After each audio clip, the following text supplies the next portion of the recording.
Bonjour à tous, je suis Franck Sebag et je suis ravi de vous retrouver pour un nouvel épisode de Grow Fast Now What. Ce podcast vous propose de découvrir les plus belles histoires de la French Tech, cet ensemble de startups et de scale-up prometteuses qui seront peut-être les champions tricolores de demain.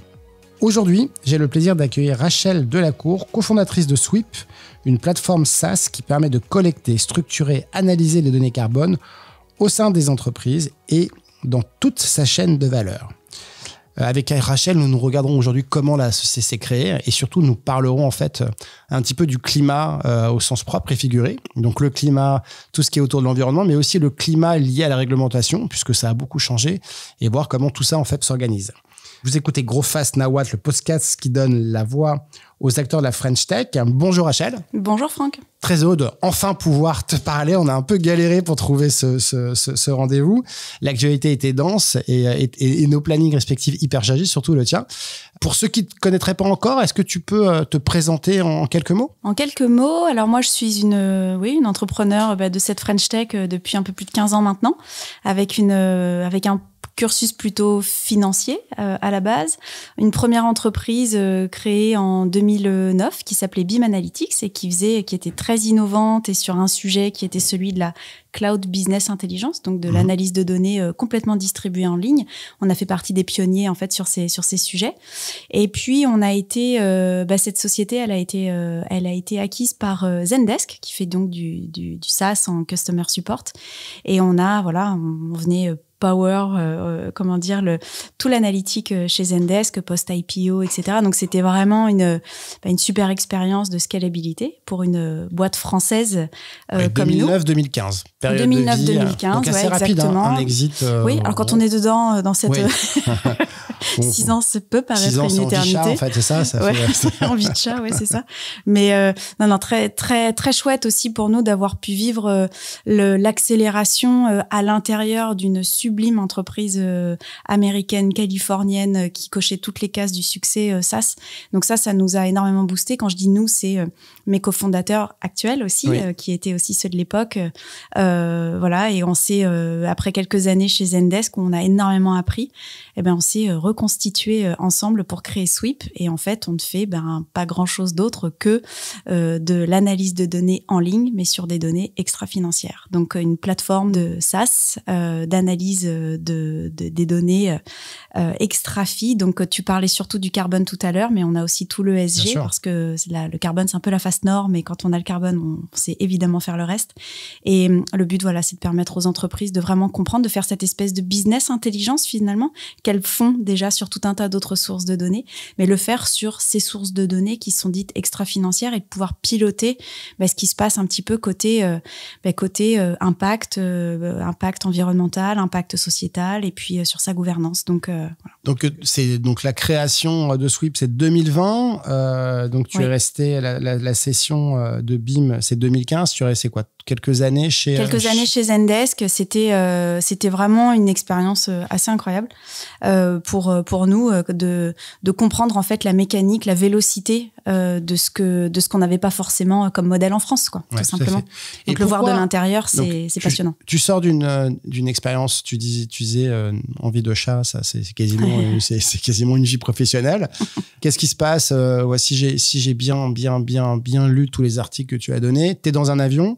Ouais. Et là, t'as cette prise de conscience que globalement, tu aurais pu prendre un peu plus de temps, réfléchir, faire comme d'autres, créer ton petit family office et investir, ce qui est tout à fait louable.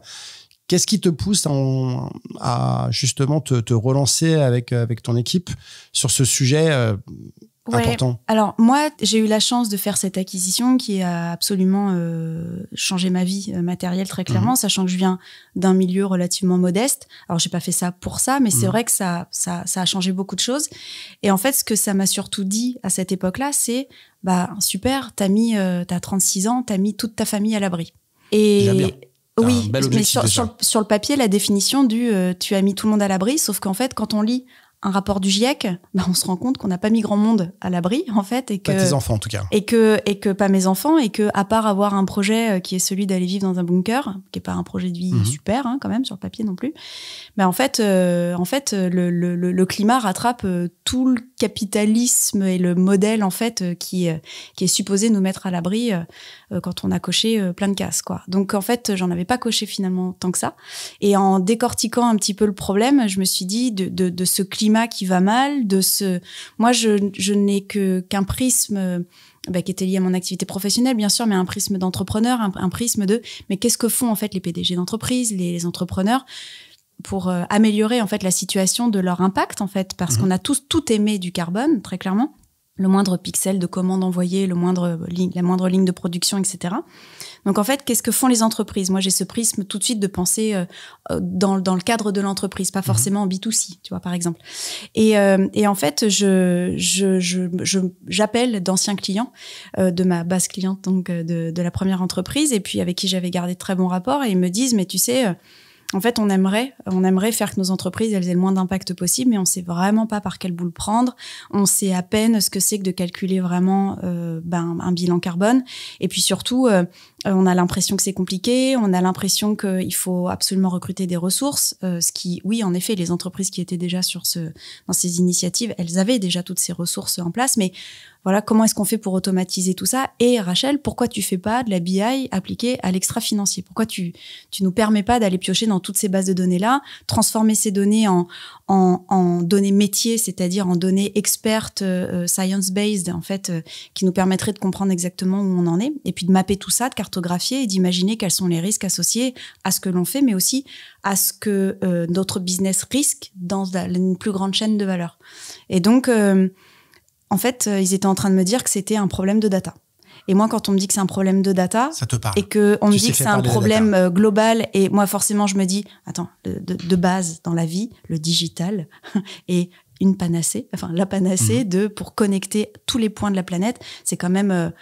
quand tu as vécu une expérience SaaS où en fait tu as eu une zone de chalandise mondiale où depuis Montpellier où on arrivait à générer plus de 80% de notre chiffre d'affaires à l'étranger avec des gens qu'on ne connaissait même pas et qui achetaient notre produit, tu te rends compte aussi du pouvoir, de la puissance du digital. C'est aussi pour ça que les valorisations sont aussi, je fais une digression, mais c'est aussi pour ça que les valorisations sont aussi dingues, mais oui, mais parce que tu as possiblement 8 milliards de clients à portée de main. Bon, voilà. En tout cas, je me dis, attends, ils sont en train de me dire que c'est un problème de data, ils sont en train de me dire que ils ont du mal à connecter tous les points de leur impact dans une chaîne de valeur, mais bon, avec le digital, a priori, c'est pas, on y arrive, ouais. On n'envoie pas une fusée sur Mars, là, on va peut-être réussir quand même à connecter 3 points. Donc, alors c'est pas 3 points en l'occurrence, c'est beaucoup plus complexe. Quelques plus de data points, on y reviendra. Mais c'est vrai que tout de suite, on a vu ça comme de la BI appliquée à l'extra-financier. Alors, on a commencé avec mes cofondateurs, en fait, à repartir sur ce sujet en se disant, on a l'équipe d'ingénieurs de la première entreprise. On a juste à se regarder pour savoir exactement qui pense quoi, parce que ça fait 15 ans qu'on travaille tous ensemble. On devrait réussir, a priori, à aller assez vite et à faire les choses, en tout cas un socle analytique bien pensé. Maintenant, il faut qu'on s'entoure des sachants, c'est-à-dire des personnes qui viennent de la science, du climat, qui ont vraiment un climate journey en tête et qui viennent aussi possiblement de la réglementation, parce qu'il y a ça aussi dans le climate journey. Donc, comment est-ce qu'on connecte tous ces points-là? Et en fait, toutes ces personnes, et en gros, moi, mon rôle, écoute, j'ai au moins je pense, quelque chose qui se passe bien, en tout cas. J'aime pas parler de talent parce que, c'est quoi un talent? Mais bon, j'arrive à peu près à bien m'entourer. Et donc, ça, bonne en fait, ça a été, je pense en tout cas avoir réussi à fédérer les bonnes personnes dès le début. Et c'est vrai que quand on a commencé à présenter Sweep en disant, mais voilà, la BI pour l'extra-financier. Alors déjà, c'était beaucoup trop en avance, en fait, sur son temps. Faut se souvenir, on vient d'un monde qui est quand même, la prise de conscience, en fait, elle est par le GIEC, elle est depuis de nombreuses années. Oui. La prise de conscience par les entreprises est très poussée par la réglementation. Oui. En Europe, NFRD, puis CSRD, même si on y reviendra, il y a eu quelques petits aléas. Oui. Pour autant, c'est vrai que c'était pas dans l'esprit des gens, mais dans ta vision, très tôt, tu as pris conscience aussi que la performance financière, l'EBITDA pour l'EBITDA, c'était pas suffisant pour survivre et de devenir une forever company. Oui, il y a cette exactement. En fait, tu te rends compte que, et surtout quand tu parles à des entreprises qui sont bien managées, il y a une vraie prise de conscience sur comment est-ce que je dure dans 10 ans, comment est-ce que je suis toujours là dans 20 ans, comment est-ce que quand je suis une entreprise familiale, je transmets à 30 ans à mes enfants, petits-enfants, etc. Et en fait, le sujet de l'extra-financier, il est très, très prégnant dans la tête de ce type de dirigeants-là.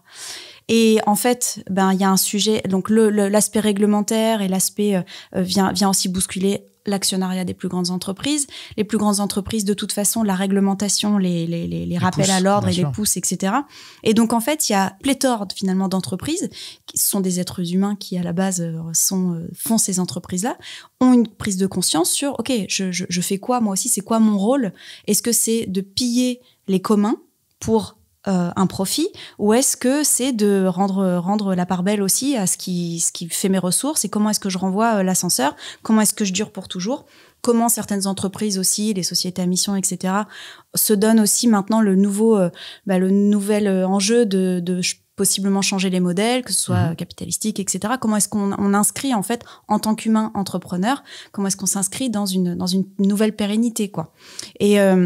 Et pour ça, il faut de l'outillage, c'est-à-dire dans la grande stratégie d'une entreprise qui veut durer pour toujours. Enfin, je rappelle juste que le mandat d'un PDG, le mandat d'un membre d'un conseil d'administration, c'est de faire que l'entreprise, elle dure pour toujours. Donc aujourd'hui, ces mêmes personnes qui oublient complètement le sujet de la durabilité, c'est pas être juste green, c'est pas ce mot-là, c'est durer. C'est duré. Donc, les PDG, les membres de conseil d'administration qui n'ont pas ça en tête, ne sont juste pas sur leur mandat. Ces gens ne méritent pas leur jeton de présence, typiquement. Enfin, là, on parle de tout ça. En même temps, en fait, on a vécu sur l'explosion de la financiarisation de l'économie sur des KPI qui étaient ultra financés. Donc, on a tout ce qu'il faut pour reporter. Toutes les sociétés, en fait, se sont équipées de logiciels comptables, de logiciels, en fait, de conso, EPM, du FP&A. Donc, on a de la planification, on a tout ce qu'il faut. Oui. Sauf que lorsqu'on cherche à mettre en avant la performance extra-financière, c'est vrai que le chef d'entreprise peut se retrouver un peu dépourvu.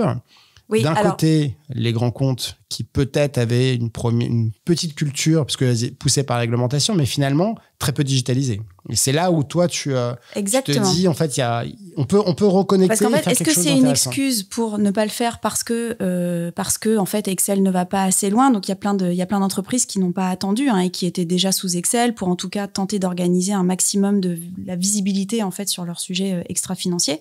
Maintenant, donc, dans la grande stratégie climat qui est aussi portée par, bien sûr, une partie par la réglementation, mais aussi par juste le souhait de faire que son entreprise dure pour toujours.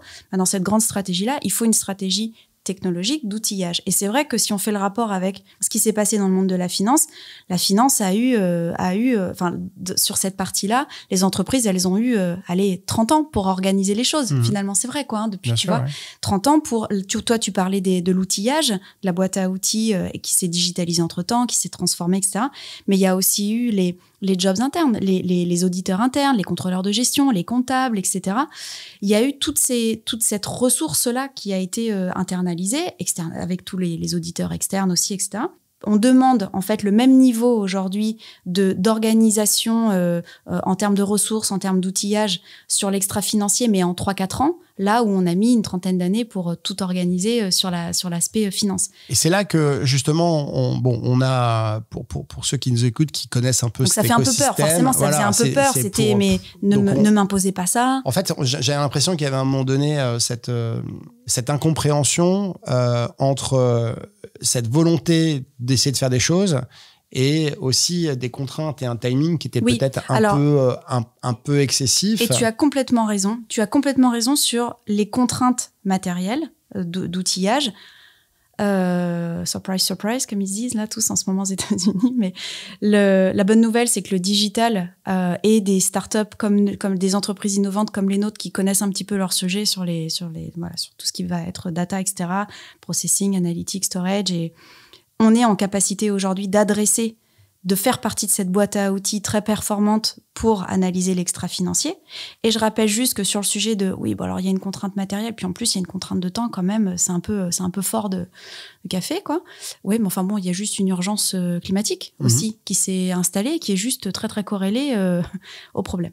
Donc en fait, évidemment qu'il faut aller vite. Et c'est là où la réglementation, elle est pas là pour comment dire, ennuyer. Elle est là pour rappeler qu'il y a un timing qui est très très serré pour les communs, de toute façon, et qu'il y a un timing en fait qui, mais ça, alors, la réglementation, faut se rappeler qu'elle apporte un playbook, elle apporte un guide.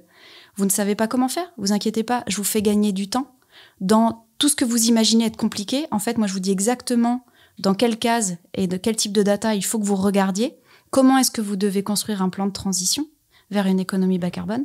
Et la réglementation, elle est garante de « je vous aide à accélérer votre manière de regarder ces données-là et votre manière de vous rendre plus compétitive, vous, entreprise, parce que vous aurez transitionné vers une économie bas carbone avant votre compétition des autres continents. » La bonne nouvelle, peut-être, alors l'Europe est très en avance, donc ça peut être un élément accélérateur, c'est un facteur clé, tu sais, puisque les entreprises en fait européennes du coup ont dû s'y mettre beaucoup plus tôt que les entreprises américaines, par exemple.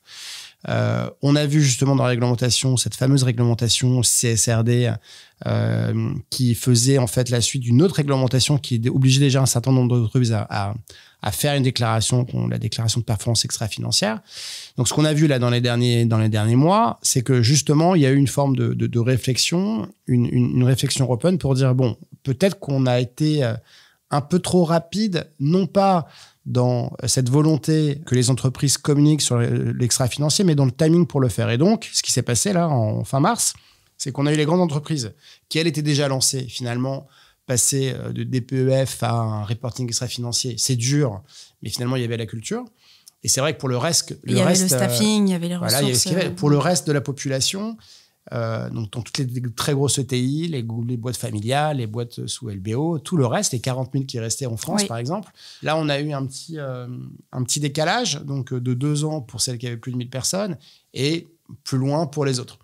Et donc là, c'est peut-être une opportunité. Et comment vous, chez Sweep, vous prenez cette opportunité pour rappeler que finalement, c'est l'affaire de tous et justement peut-être pour se concentrer sur ce qui a vraiment de l'importance. Parce que globalement, comme tu le disais, on avait un playbook, mais quelque part, il y avait quand même 900 data points quand même à un moment donné. Là, peut-être l'intérêt, c'est que dans la période, ça va permettre déjà de prendre le temps de la réflexion. Donc, il ne faut pas arrêter, peut-être. Je ne sais pas, tu nous diras ton avis là-dessus. Et comment, en fait, comment tu vois le marché aujourd'hui? Comment tu vois justement les réactions sur ces sujets-là? Alors, la demande, elle était très, très exhaustive, mais en soi, elle est nécessaire, très clairement.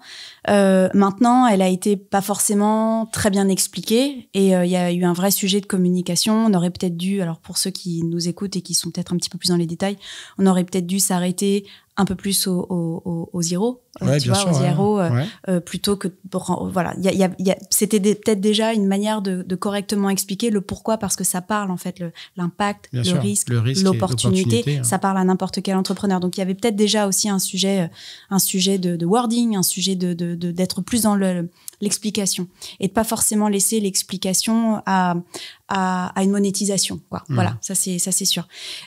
Ensuite, sur le sujet comment dire, est-ce que je peux m'en affranchir ou pas? Oui, il y a une pause, il y a moins de réglementation, très clairement, avec un timing moins serré. Maintenant, comme tu le disais très bien, ceux de la vague 1, qui sont en fait des entreprises qui sont d'une taille importante, de base, c'était quand même celles qui donnaient le là, d'un point de vue contractuel, en demandant de toute façon à leur chaîne de valeur parce qu'elles-mêmes avaient des objectifs de réduction de leurs émissions carbone, par exemple, et d'autres objectifs, mais contractualiser le fait de dire mais moi je veux que vous vous engagiez à X, Y, Z. Donc ce qui se passe, c'est que toutes ces entreprises de la vague 1 célébraient en fait cette CSRD dans le sens où génial. Il y a un cadre de reporting harmonisé qui n'a plus à être contractualisé parce que, en fait, tous nos suppliers vont pouvoir répondre en une fois à tous leurs clients. Et en fait, ça va aider, en fait, à juste à lire les éléments d'information et puis à aider toute la chaîne de valeur de manière générale. Ben là, en fait, ce qu'ils disent, c'est que de toute façon, on revient sur de la contractualisation. Alors oui, ça va être de la perte de temps parce que si on avait eu un cadre harmonisé, ça nous aurait tous aidés. Mais vous parlez à de grands retailers qui ont déjà publié récemment, vous disent de toute façon, c'était chouette quand c'était réglementaire, mais si c'est pas réglementaire, ce sera contractuel. Bien sûr. Ouais. Donc il y aura de toute façon un impact. Et moi, j'invite les entreprises à se redire à quel point il y a dans une chaîne de valeur, il y a le fait de ne pas reporter aujourd'hui sur les données extra-financières qui ne sont en fait que le sens de l'histoire. C'est le sens de l'histoire aujourd'hui que de reporter sur son impact et sur les communs, sur la manière dont on va créer cette valeur nouvelle aujourd'hui en tant qu'entreprise. Il y a un impact sur sa top line et sur sa bottom line. Quand je dis top line, c'est quand vous contractez avec un client au-dessus de vous qui vous dit vous en êtes où là des données extra-fi, vous n'avez rien, écoutez, moi je préférais plutôt aller ailleurs parce que c'est pas suffisamment propre entre guillemets pour nous, c'est pas assez documenté ou su. Donc il y a un vrai impact, c'est-à-dire il y a un impact dans les RFP. Aujourd'hui, quand vous n'êtes pas en capacité de remplir le paragraphe en question, il y a un impact sur des renouvellements de marché. Aujourd'hui, vous êtes une entreprise, même une ETI, qui se pense en fait un petit peu sauvée en dehors des clous de la CSRD. Aujourd'hui, vous voulez renouveler des marchés dans les Nordiques.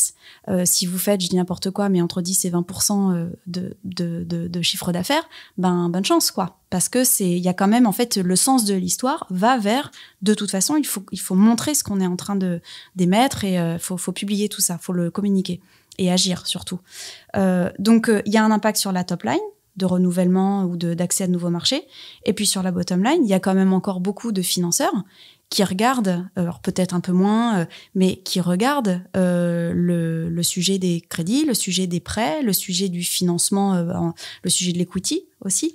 Bien Donc sûr. En fait, il y a un impact sur, il y a un impact en cash-in, il y a un impact sur le cash de manière générale, l'accès au cash, j'entends.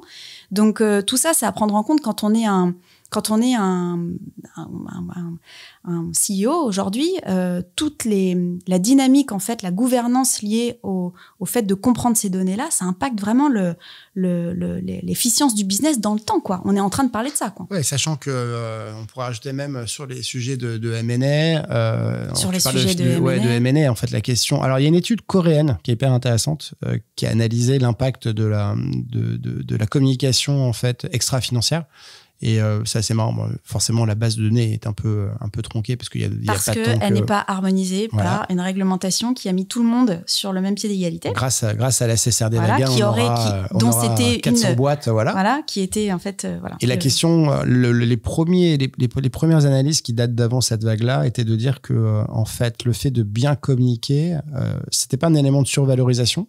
Parce que finalement, l'élément de survalorisation, c'est toujours le multiple d'EBITDA. Mais en fait, quand on ne communiquait pas, c'était un élément de décote. Exactement. Donc ça, c'est ça qui est intéressant. C'est de se dire que dans ce nouveau paradigme, l'urgence, c'est le minimum qu'on puisse faire. Et donc après, on est grande entreprise, on est engagé dans un framework très, très précis. On n'est pas complètement dedans aujourd'hui pour les plus petites. Pour autant, comme tu viens de le dire, dans la chaîne de valeur, il va falloir y aller. Et donc, peut-être choisir en fait ses combats.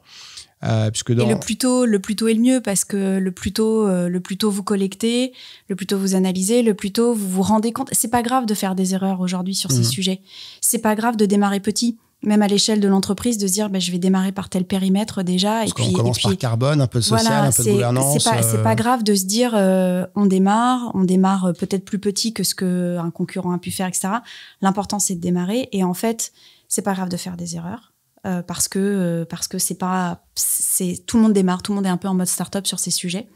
Là où c'est grave, c'est de pas pouvoir ouvrir les livres. Bien sûr. En fait, c'est ça ce qui est le plus grave. Et c'est ça ce qui va impacter la valeur d'une entreprise, la confiance et des salariés et des clients et des fournisseurs aussi, at some point, et de la structure de gouvernance, quoi, la structure investisseur. Donc, il y a, au moins se prémunir de tout ça. Et c'est pas si compliqué aujourd'hui, dans le sens où vous avez des acteurs technologiques qui vous permettent en fait via du logiciel de rassembler en fait toute cette donnée, de la collecter, de l'analyser, de l'archiver, d'ouvrir les livres, de se rendre compte de est-ce qu'on a bien collecté à tel endroit, est-ce qu'on aurait dû faire autrement, et surtout en fonction des résultats, le benchmark industriel sectoriel la littérature en fait, et d'ailleurs cette littérature qui va être décortiquée suite à la publication de tous ces rapports CSRD, harmonisé, qui va permettre d'aller piocher, de benchmarker qui a fait quoi, quand, où, qui est le plus avancé, en fait, quel est le bon niveau et surtout par secteur. Quel est l'objectif en fait. Et en fait, comment est-ce que ça peut cascader sur des plus petites entreprises du secteur? Qu'est-ce que font les gros qu'on pourrait imaginer faire? Parce que a priori, ça a l'air de marcher plus rapidement pour eux. Tout ça, en fait, c'était aussi la promesse de la CSRD qui était de dire on va comparer non plus des choux et des carottes, on va vraiment comparer des carottes et des carottes. Et comme ça, on va pouvoir aussi, c'est un élément de valorisation des entreprises. Et surtout, ça permet de codifier, de normer toute une nouvelle littérature qui va permettre de cascader en fait sur les chaînes de valeur sur voilà les solutions qui sont mises en place à tel endroit pour plus vite décarboner ou à tel endroit pour plus vite s'occuper de tel critère social ou en Asie ou avec tel fournisseur, etc. Donc c'est de l'intelligence, on se coupe d'une intelligence collective qui était, oui, en effet, sur un mode plutôt forcé, mais qui était absolument vertueuse au regard de l'urgence dans laquelle on est. Et donc, si on parle en fait du produit Sweep, si je comprends bien, l'avantage, donc c'est une plateforme qui est digitale, qui permet de remonter en fait toutes les datas, qui permet de la partager et surtout qui permet d'avoir en fait une capacité à la faire auditer de manière plus simple parce que globalement c'est traçable. Donc quel est le principal argument de vente en fait du produit Sweep si voilà dans tes pitchs commerciaux pourquoi c'est important de prendre ce type d'outil? En fait, pour une entreprise aujourd'hui sur ces sujets, il y a deux coups près, il y a deux menaces quoi. Il y a un coup près réputationnel et un coup près réglementaire. Sur la fameuse Forever Company, pérennité, c'est est-ce que je vais passer ce coup près réglementaire et surtout ce coup près réputationnel parce que ce soit chez les financeurs, chez les clients, chez les employés, etc. Et en gros, c'est comment est-ce que tous les pixels tous les points de data là qui sont dans tous mes systèmes d'information, tout ça c'est une information qui émet du carbone. Là, l'achat des micros, mon loyer, où je suis, comment je me suis déplacée ici, etc. Et en fonction de la complexité et de la chaîne de valeur d'une chaîne de production ou que ce soit en food, retail, etc. Toute l'information, elle est déjà dans les entreprises. Quand les entreprises me disent « Non mais Rachel, on n'a pas ces données-là ». Mais bien sûr, vous avez déjà tout dans vos systèmes RH, dans vos ERP, dans vos systèmes de prod, partout.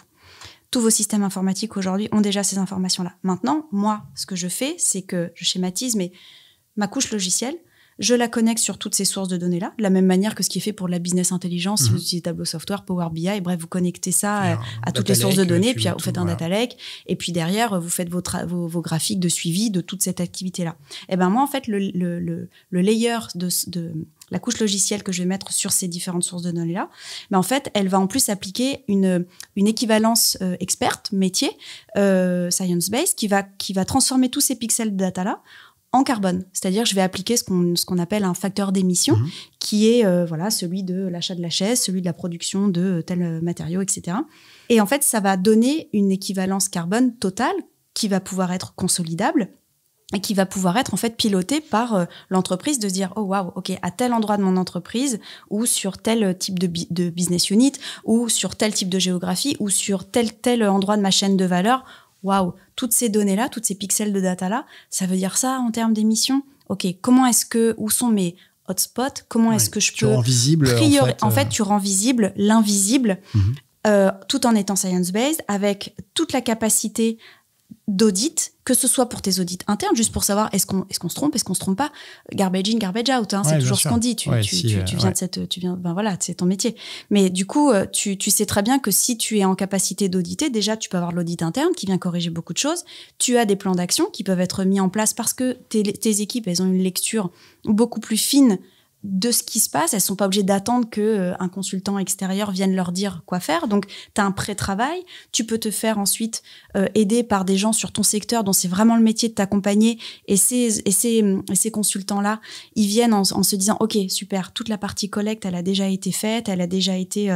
Il y a pas ce travail laborieux d'Excel, quoi, je veux dire, à mettre en place.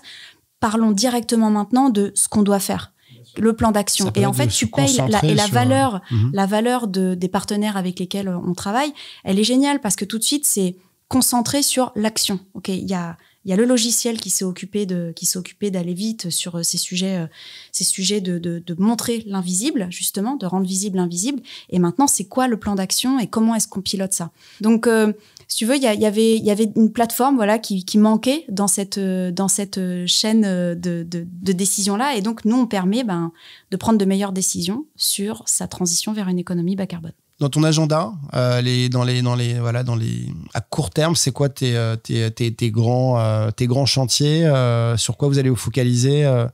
Est-ce que l'IA est un sujet, puisqu'on imagine que le prédictif permet de faire plein de choses. Voilà, quels sont vos prochains enjeux? Absolument inspirante dans ce qu'on appelle en anglais, mais le time to value, quoi. Ouais. Et en fait, nous, c'est vrai que alors ce qui à la fois paraît une éternité sur l'échelle de temps de l'IA, mais dès 2023, on a commencé à travailler fort sur ces sujets parce qu'on vient de la data. 2023. Pardon? Préhistoire de l'IA. La préhistoire de l'IA 2023. Mais c'est vrai on est que des data guys à la base, hein, tu vois, donc on s'est marié entre guillemets, ce que je te disais, avec des experts carbone qui sont venus productiser en fait le climate journey dans l'outil. N'empêche que ce sujet d'IA, ce sujet d'accélération, de simplicité en fait liée à la collecte, aux différents fichiers sources. Quand on arrive chez un client où il y a encore 20 versions d'SAP, ça peut, enfin, je pense que ça te fait pas rire parce que ça existe encore, tu vois très bien. Voilà. Ce que je dis souvent à mes clients quand on arrive dans un environnement comme ça, je leur dis, vous savez, tout ça, ça n'a pas changé, c'est toujours aussi compliqué. Mais nous, au moins, on a le mérite de pas être surpris. Et ça fait déjà beaucoup. Ouais, ça fait vraiment la différence. Ouais, vous connaissez au moins la data. Tu viens de la data. Et on vient de la data. On s'est frotté à tous ces sujets-là depuis 15 ans en faisant de cette informatique décisionnelle BI. Et en gros, cette IA-là, elle est magique sur tout le process de collecte. Et quand on parle de données extra-financières, on parle pas de quelques lignes de données. On parle de tous les pixels de data, tous les data points que vous avez dans vos différents systèmes qui doivent être transformés. Tu es en train de nous dire donc, que dans Sweep, il va y avoir des petits agents sympathiques exactement, qui vont aider. Et surtout, pour moi, pour avoir vécu côté BI avant, Business Intelligence, je peux te dire que l'extra-financier est 10 fois plus complexe que la BI, parce qu'en fait, non seulement il faut que tu fasses tout le process de BI, mais en plus que tu ajoutes la couche métier experte qui est nécessaire. Donc en fait, c'est vraiment, vraiment costaud. J'adore ça. C'est là où on s'éclate le plus, de toute façon. La complexité, la granularité, elle est dingue. Donc on travaille avec des partenaires technologiques qui sont vraiment très costauds eux-mêmes sur ces sujets de processing, sur ces sujets de volumétrie de data, etc. Pourquoi je dis tout ça, c'est que l'IA, elle va venir en fait pas gommer, pas faire que de la magie, mais elle va venir en fait de la collecte jusqu'au processing de la data, jusqu'au cleaning de la data, jusqu'au sujet de se rendre compte du mapping à l'intérieur de ces databases là, le fait d'aller regarder en fait les anomalies, tout ça va permettre d'aller 10 fois plus vite to the point, qui est celui d'aller directement sur l'analyse. Et une fois que tu es là, eh ben, tu es aussi sur de l'analyse qui va être facilitée par des agents qui sont beaucoup plus performants. Le sujet de la CSRD, où tu peux aller ingurgiter tous tes anciens rapports qualitatifs que tu as pu faire. Il ne s'agit pas de jeter le travail qui a été fait par les équipes des années auparavant. Tu ingurgites tout ça. Et en fait, nous, ce qu'on a fait, c'est que tous ces data non structurés, grâce à l'IA, on a permis en fait d'alimenter tout le textuel, toute l'information. Oui, il y a beaucoup de textuel dans les rapports. Et donc, si tu veux, l'IA t'aide à résumer tout ce que tu as pu produire auparavant. Écoute, ça, a priori, vous faites encore ça devrait plutôt aller dans telle réponse de SRS. Et si tu veux, typiquement, c'était un vrai effet waouh pour les clients, pour vraiment aller beaucoup plus vite. Tu es en train de nous dire que... Donc, l'IA à tous les endroits. Et on a fait une acquisition sur ces sujets, donc fin 2023, d'une entreprise britannique, et qui nous a permis vraiment de booster les choses. Et on continue, donc on a injecté ce savoir-là qu'on avait déjà dans l'entreprise, mais on l'a boosté et on continue énormément d'investir sur ces sujets. Donc on est en train de dire que toute bonne boîte de SaaS ne peut pas exister si elle n'a pas une suite agentique qui permet d'accélérer. Ce que je peux te dire, c'est que l'IA pour l'IA, ça fait pas grand-chose, mais quand tu injectes de l'IA sur une data management platform qui est déjà bien construite, avec beaucoup de contenu, c'est magique. Top. Et c'est magique pour le client, surtout pour la valeur que ça apporte au client. Le temps et l'output, quoi, tout simplement. Super. Bon, bah écoute, très heureux d'avoir pu avoir cet échange. Avec plaisir. Merci pour ton temps et merci à tous pour l'écoute de ce podcast. À bientôt. Merci.